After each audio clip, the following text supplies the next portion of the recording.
Assalamualaikum warahmatullahi wabarakatuh. Perkenalkan, nama saya Agung Leksi Kurniawan dengan NPM 223510373. Saya disadari dari kelompok 1 yang beranggotakan 2 orang, yaitu Agung Dermawan dan saya sendiri, Agung Leksi Kurniawan.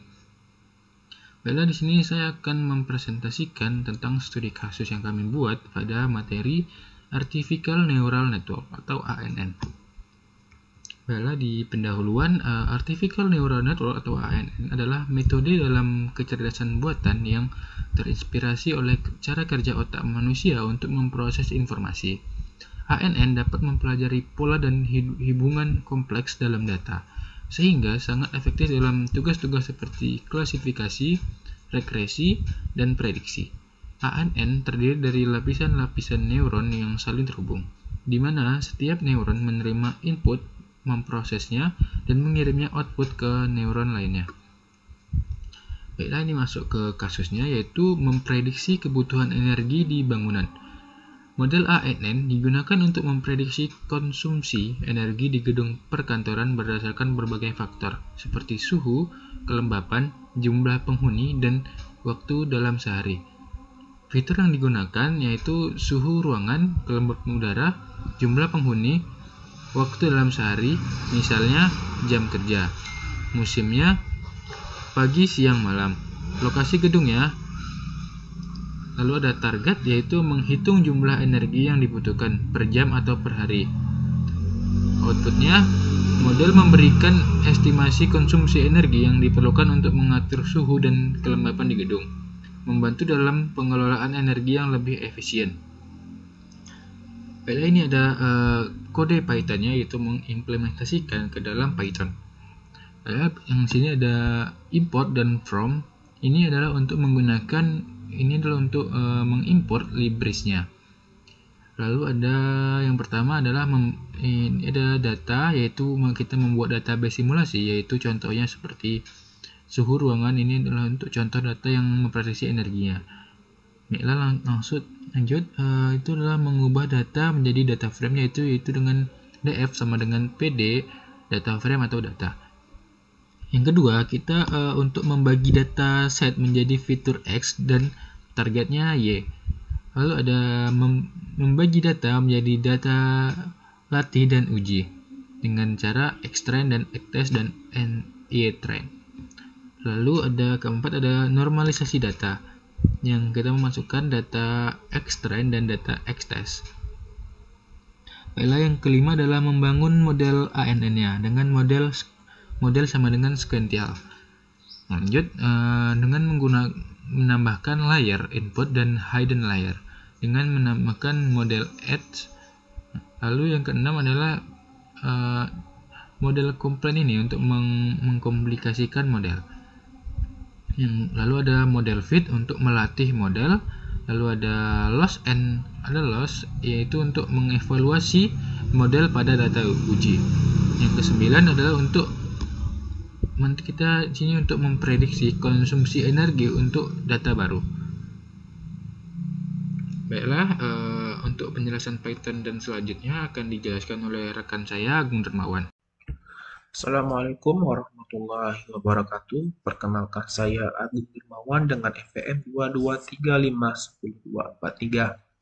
Baiklah, di sini saya akan melanjutkan penjelasan materi tentang Artificial Neural Network yang telah disampaikan oleh rekan saya sebelumnya.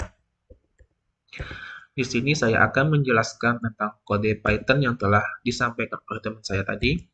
Yang pertama, dataset dimulai berisi 6 fitur. Yang pertama itu suhu ruangan, kelembapan, jumlah penghuni, waktu, musim, dan lokasi, serta target energi yang mewakili konsumsi energi di gedung dalam satuan kWh. Yang kedua, model ANN yang kami gunakan di sini yaitu model sekuensial dengan 3 hidden layer.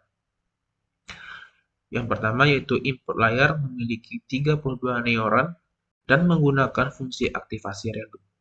Yang kedua, hidden layer memiliki 16 neuron dengan fungsi aktivasi relu.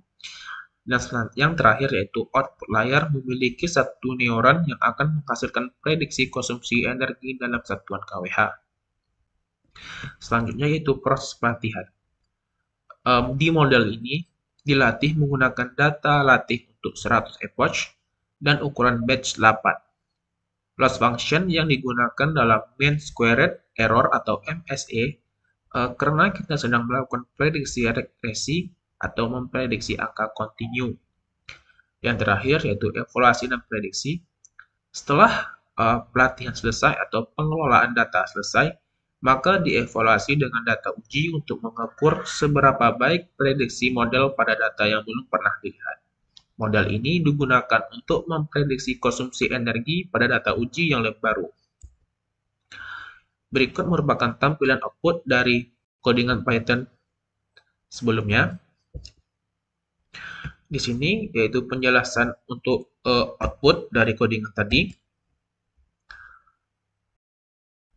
Loss adalah ukuran seberapa baik atau buruk model dalam memprediksi hasil pada data uji.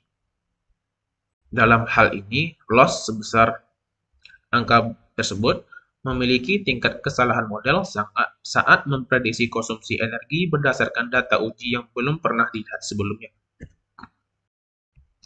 Yang kedua, loss yang tinggi mengindikasikan bahwa model mungkin tidak cukup akurat dalam memprediksi konsumsi energi pada data uji. Semakin rendah nilai loss, semakin baik model. Dalam kasus ini, nilai loss yang relatif tinggi bisa menunjukkan bahwa model membutuhkan lebih banyak pelatihan atau pembaharuan, tuning hyperparameter, atau data tambahan untuk memperbaiki prediksi. Yang kedua yaitu prediksi konsumsi energi untuk data uji berikut. Prediksi konsumsi energi menunjukkan estimasi yang diberikan oleh model untuk dua data uji yang berbeda. Pada prediksi pertama, berarti bahwa model memperkirakan konsumsi energi sebesar 12,59 kWh untuk data pertama. Untuk prediksi kedua, berarti bahwa model memperkirakan konsumsi energi sebesar 6,67 kWh untuk data kedua. Prediksi ini membantu pengelolaan gedung dalam merencanakan berapa banyak energi yang dibutuhkan untuk memenuhi kondisi yang ada pada waktu tertentu berdasarkan suhu, kelembapan, dan faktor lainnya. Kesimpulan dari materi ANN ini, model ANN atau Artificial Neural Network untuk memprediksi konsumsi energi di gedung perkantoran menunjukkan potensi yang baik untuk membantu dalam pengelolaan energi yang lebih efisien. Meskipun prediksi yang diberikan sudah memberikan gambaran konsumsi energi yang diperlukan, nilai loss yang tinggi mengindikasikan bahwa model perlu ditingkatkan. Dengan baik data lebih banyak, lebih bervariasi, atau penyempurnaan parameter model. Dengan perbaikan lebih lanjut, model ini dapat membantu pengelolaan gedung dalam mengurangi biaya energi, meningkatkan efisiensi operasional, dan mendukung inisiatif keberlanjutan energi. Sekian presentasi dari materi kami. Saya akhiri. Wassalamualaikum warahmatullahi wabarakatuh.